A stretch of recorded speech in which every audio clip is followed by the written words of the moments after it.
Using table 8.4, estimate the delta H for the following reactions, right? So I've got methane react with oxygen to form methanol in A.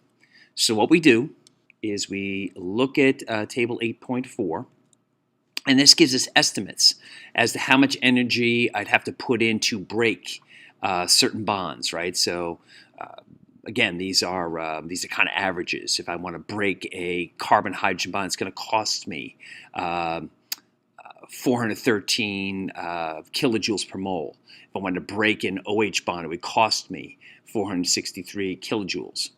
And what I do is I look at the energies I have to put in to break the bonds and the reactants, and the energy release when I make bonds to form products, and I plug it into an expression, bonds broken minus bonds formed, to figure out how much energy I'm either putting into make this happen or release.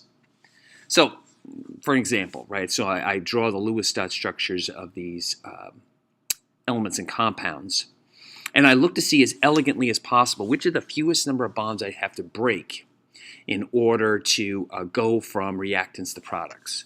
So I'm looking here, in order to get the reactants to look like the products, if I just broke the H's off of those methanes, I'd have CH3 groups to play with.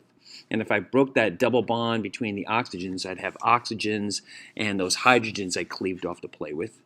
So if I formed two hydrogen-oxygen bonds, and if I formed two oxygen-carbon bonds, I would make the reactants now look like the products, and I'd be finished.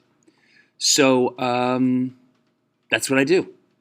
I plug it in now to how much energy I'd have to put in to break the bonds and how much energy I get released when I form the bonds. And the negative sign makes those bonds formed exothermic.